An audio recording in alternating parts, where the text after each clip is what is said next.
How come you're saying you're with us and there's the absence of signs and wonders and miracles?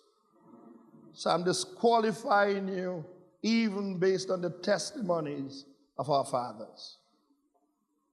So our 7 years of famine indicates to me that you're not with us.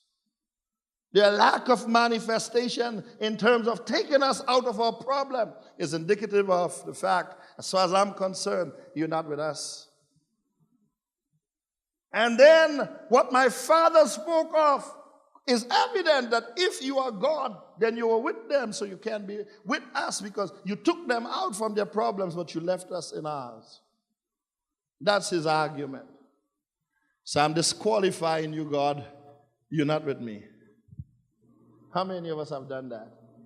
God, if you say you're good, how could you heal others and not heal me? God, how it is that I tithe and I give my offering faithfully, but why am I struggling? And that bastard that comes to church does not even tithe, does not even give his offering. Look how he's prospering and spreading God. How come you could be with me? And then what is happening to him? Why it is you are healing her and not me. What is wrong with me versus do you love her more than me? Because after all, I'm more committed. I'm in the church. I'm praying. I'm doing everything. But watch what she or he is doing. They're doing nothing. And look how they are enjoying the blessing. God, you cannot be with me. I'm now even beginning to think, do you exist? Has that ever happened to you? And some of you are deep. Has that ever happened to you? When you examine the facts, it seems as though God is blessing the wicked more than the just. When you examine the facts, the people who get healed are not necessarily the grateful ones. The people who get in the breakthroughs, you could tell of their wickedness. Have you ever examined that?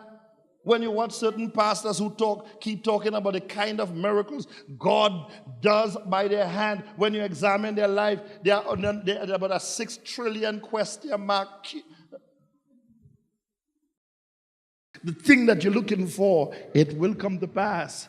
And the thing that you try to be like, you will look back in days to come and scorn the very weak things that you wanted to migrate to because you thought that if only you could do these things, you could be like the Joneses. Turn to somebody and say, no, you got to stay in there and you got to keep your integrity and you got to believe God in spite of. You have to trust him in spite of. Turn to somebody and say, you have to trust him. You can't afford to disqualify him.